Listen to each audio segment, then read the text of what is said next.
Well, welcome tonight to our Facebook Live. On behalf of South Pacific Privates, Diane Young here. And we're talking about red flags that your substance use might be masking deeper pain. And just while we're settling in, I'd like to acknowledge that we are here today on the land of the Gayamagal people, part of the Eora Nation. The Gayamagal are the traditional owners of this saltwater country and are part of the oldest surviving continuous culture in the world. We pay our respects to elders past, present and emerging.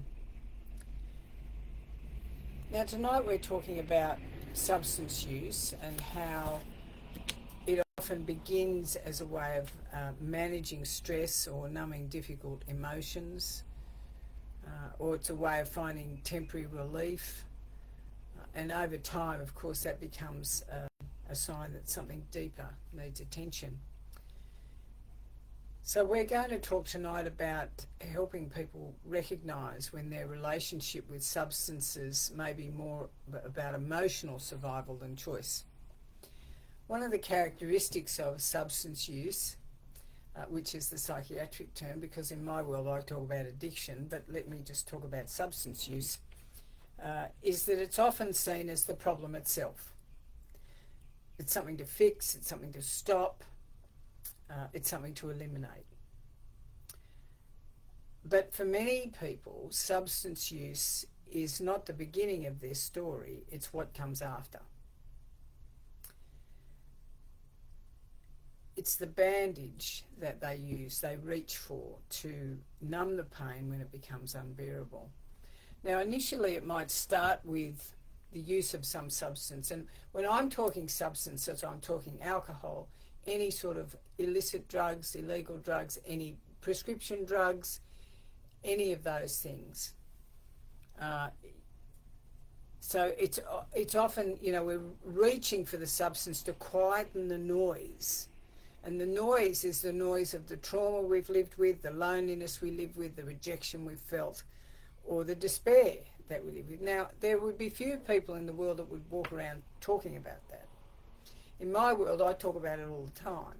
At South Pacific, we talk about it all the time because that's what we're really trying to address. We're truly trying to address the substance use first, and then we have to look at what comes after that, what comes underneath. And what I'm talking about there is the unhealed wounds that it's trying to numb. Now, I'm of the belief that substance use in and of itself is a disorder. For many of us, we would call it a disease. That may be too harsh for you, but what we want to say is it's a standalone syndrome. You start using the substances to quieten the noise, take the edge off, dull the pain. And when that becomes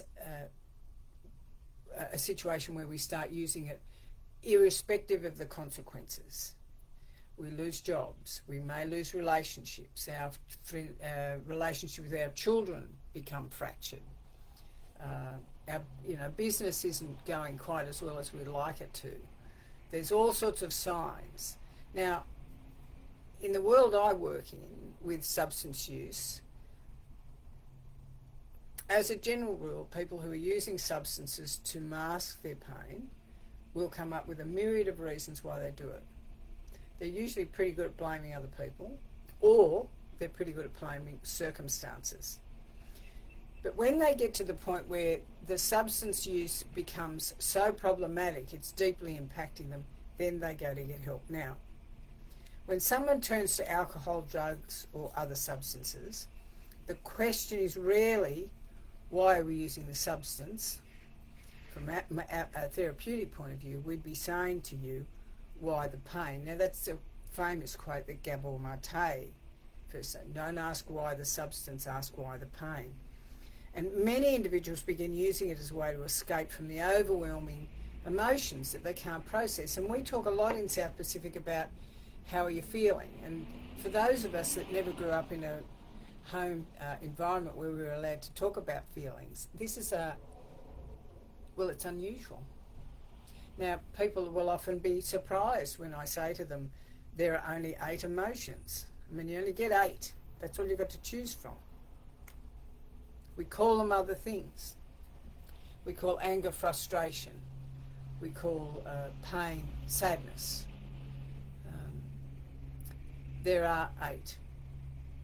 And what happens is when we're using substances to mask the pain we live with, the grief, the shame, the fear or sadness, we get temporary relief. And it can feel like we've got some sort of control over the issue in what will inevitably become an uncontrollable world for you. The cycle often begins innocently. 1 drink to relax, 1 pill to sleep, 1 hit to quiet the intrusive thoughts. But over time, the brain and the dopamine hit learns to associate relief with use. And what was once a choice becomes a compulsion, although usually the addict doesn't realise that. Progress is not a sign of, the progression is not a sign of weakness or lack of willpower. It's the brain's learned response to emotional suffering. When you have the suffering, when you have something going on in here you can't regulate, you can't manage it, give me something to take it away, take the edge off.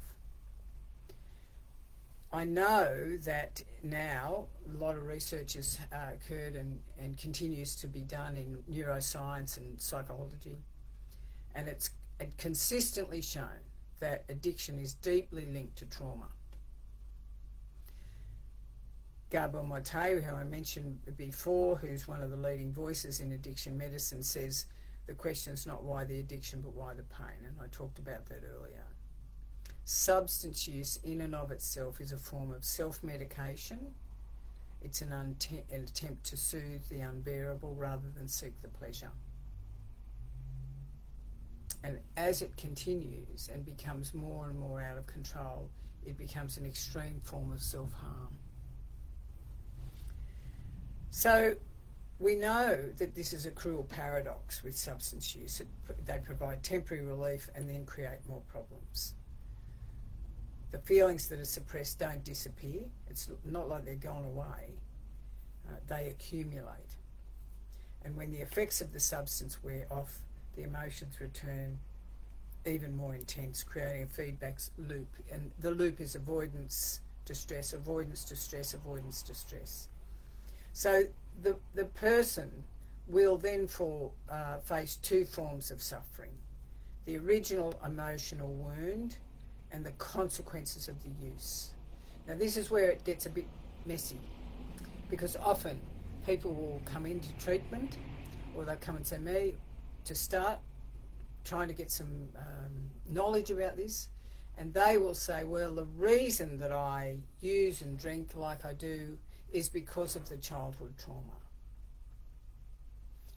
It's a perfectly reasonable assessment to come to that conclusion.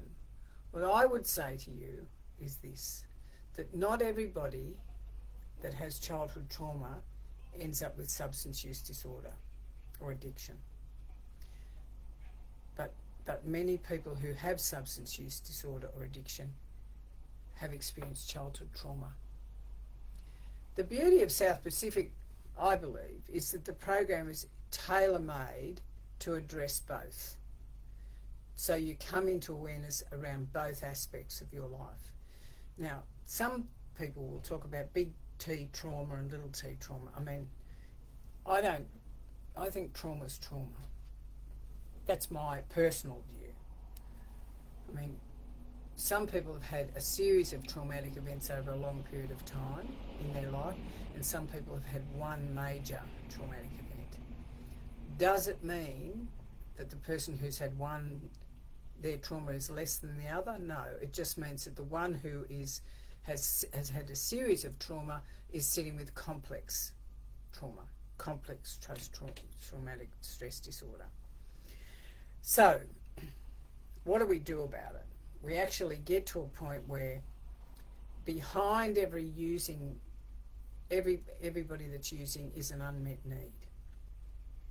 Some people use substances to fill the void of the connection. They seek the substance in what they long for in another human being, comfort, love, security.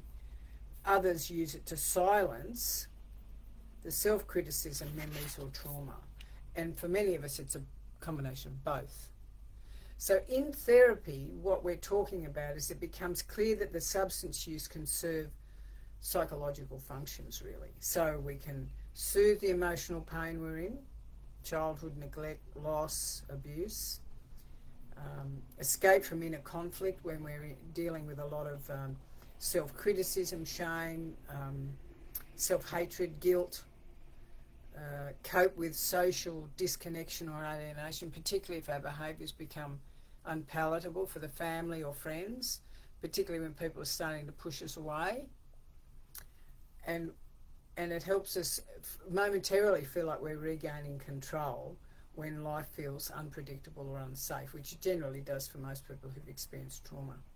So once these functions are understood, treatment shifts from judgment of yourself and by others to curiosity. And instead of asking, how can I stop using? What we begin to ask is, what pain am I avoiding? What healthier ways can I meet my needs? But the rub for most people is that at some point, if your substance use has become extreme, we do need to very safely put ourselves in a situation where we can be detoxing, getting some psychiatric evaluation. We have very good psychiatrists at South Pacific who across addiction medicine and across trauma.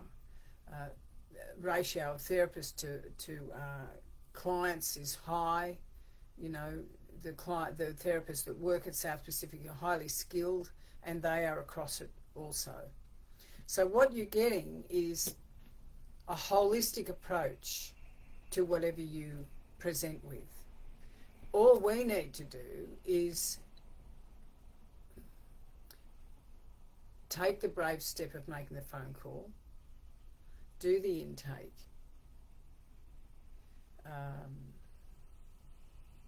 perhaps if you're able to, you know, admit yourself, then and go in with an open mind, an open heart to do your work.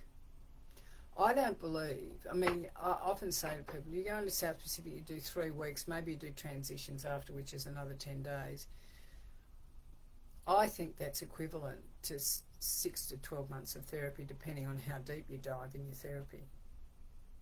Now, that's a really big statement for me to make. And one of the reasons I believe that is because the depth at which we work at South Pacific allows people to do a deep dive into their history and to be held by the nursing staff that are very skilled in the evening weekend counsellors. I mean, it's like it's all there.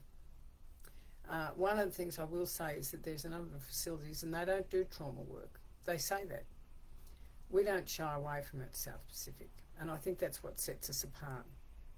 So just as addiction thrives in isolation, so recovery thrives in connection.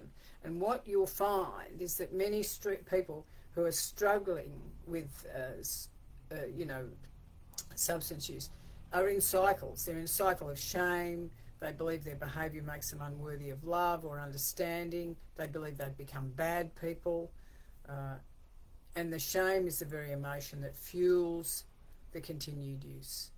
So, empathetic therapeutic relationships, peer support, community, often an antidote to this shame. And when individuals feel accepted, seen, heard, they no longer need to sit in a space of being numb as much. They can start to feel all those emotions that they haven't been able to feel in the past. Healing begins when people feel safe enough to share their stories without fear of rejection. That's a big statement. I mean, really, you ask yourself, how many people are you honest with in your life about what's going on for you? Would you even be able to say anything to anyone about that without feeling like you're going to be made fun of or rejected or told you were weak or whatever? I mean, A lot of people don't have the emotional depth to be able to hear your pain. And that's why we go into places like South Pacific. So, recovery is not about becoming perfect or erasing the past. It's about reclaiming the capacity to feel it, to absolutely understand that everything that has happened to me up until this moment has made me the person I am today. And I now have a choice with some psycho-ed and with support to change the trajectory. It's like, what lens am I looking at of my life? When I look back at my history, am I looking at that as though it's happening to me today? And if I'm doing that, then I'm in PTSD, I'm in trauma. And I need to be able to say, that is what's happened. Everything that's happened to me up until now made me who I am today. Now what do I do moving forward? So the goal is not to remove the pain, but to create a space for it. To understand that it's part of being human. We are all perfectly imperfect. Through mindfulness, therapy, creative expression, supportive relationships, each individual can learn to process rather than suppress their pain. And it's through the processing that we start to walk free of it. Like, we're not shackled by it. People learn new ways to respond. We learn new ways to respond. With self-compassion, rather than punishment, rather than judgment. And we begin to heal from within. That's the beauty of it. So, we start with, instead of the what's wrong with you, our view at South Pacific is, what happened to you? What's your story? And it's very easy to miss that if we're in the judgment of what's wrong with you. We also very habitually at South Pacific look at the dual diagnosis. Now, this is where we may come in with substance abuse issues and realise we have anxiety and depression that need to be dealt with. We certainly would be looking at trauma, and it can be, the trap can often be for many people who are high functioning, and there's many of us around that are high functioning. Certainly I wasn't at the end of my drinking and drugging, but they hold a job, they have a family, they might struggle with addiction and depression, but they'll still be high functioning. On the outside, things look fine. Inside, very different. There's a very different world going on in here. You might feel exhausted, disconnected, like you're holding it all together, and you've got no energy left. This is often where cocaine addiction comes in, because very high functioning people often use cocaine and they separate themselves from someone who might be using heroin or benzos or ice. They make themselves different. Same level of pain. You're just using a different drug. So when we're holding it all together, it's very easy to miss the signs of addiction.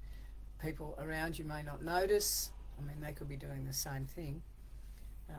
They may not connect the dots. And that's how depression will often mask the signs of substance use in high-functioning adults. And it's not easy to spot the high-functioning people who are struggling. They've gotten very artful about presenting the face that is acceptable to everyone out there. Could be dying inside, but they're not going to let anyone know that. So depression can cover signs of and masks signs of drug use. So can anxiety, and it's very difficult often to see. There's a number of clients I've seen over the years where, to all intents and purposes, they're highly functional, but they'll go from 0 to 100 in a nanosecond and lose their temper, particularly at home. Now, they may not do it at the office, but they'll do it at home. They may not do it at the business, but they'll do it at home. And when speaking with the family, they will often say, he's just angry all the time. He's got such a short fuse. Nothing, it just gets set off. And I often say, there's such a thing as aggravated depression. So the presentation is not that they're low mood necessarily, it's that they're irritated all the time and losing their temper all the time. And so we can often feel low every day, still keep showing up. So we might have a steady job, the good lifestyle, good friends, but inside there's the struggle that most people don't see. And that's how part of depression masks the signs in high-functioning adults. The atypical depression symptoms, which most of you would know, I think, is they're brushed off as stress or burnout, and they look like this. Sleeping more than usual, fatigued after sleep, never seems to improve. Increased appetite, so we're doing quite a bit of emotional eating. Heavy body, limbs weighed down, not feeling like you've got the energy to go for a run or go for a swim. Strong reactions to rejection, so feeling deeply hurt by small issues, that's that 0 to 100 irritation factor. And sudden mood swings, quick shifts from okay to overwhelmed. So the high-functioning depression will look like this: works full-time, always meets the deadlines, appears social, keeps up the small talk, avoids deeper connections because you don't really want anyone to find out what's really going on, hides symptom, I'm just tired, maintains routine but feels exhausted. Then it will go into that's high-functioning, and when it's a major depressive disorder, it'll be, starting to miss school, work, business meetings, isolating a lot, talking about sadness, particularly if there's been grief in the family, and shows physical symptoms. This is often what it looks like, depression. Will mask it. It doesn't always look like sadness or isolation. They stay busy, they keep working, they don't say anything, they keep going push, push, push, and it'll be the reaction, the mood swing. So often the drinking will start, or the drug use will start to take that edge off, and then that becomes its own thing. So can you see how there's two things going on? There's the dual diagnosis of depression or anxiety, or both, usually they're very hand in hand, and then the substance use. And the warning signs are that people will often write them off. The warning signs about this are people will often write you off as, they're just quirky, or he's having a bad day, or you're not really sure what to look at. It's just not, it's just sort of irritable all the time. So it'll be the sort of things where if you notice patterns in yourself, it's like you'll start to work longer hours, you'll drink alone after work, you'll avoid emotional conversations, you won't want to have deep and meaningfuls with anybody, particularly no one at home. You'll maybe there's sudden weight loss or gain.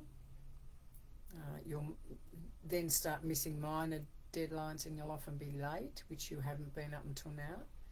You'll always be saying, I'm just tired, and instead of using sleep aids, you'll start using increasing sleep aids or alcohol to sleep. Mood swings with no clear reason. So drinking after work every night can be a red flag. So there's a number of red flags. How are we going in our intimate relationships? Are we being honest with someone in our life about what's really going on? And even if you can't be honest with your friend, with your partner, find a friend, find a therapist, tell them the truth. Because as soon as you get honest about what's really going on, you will find that the way forward will become clear to you. And the difficult conversation of telling family, who probably already know things aren't right, will become a lot easier for you. So I really want you to think about how much alcohol and drugs you're taking, how your mood's going, whether you're in some sort of job loss or burnout, whether the personal relationships in your life are being damaged through, and you can't work out why. There's something not connecting and you can't work out why.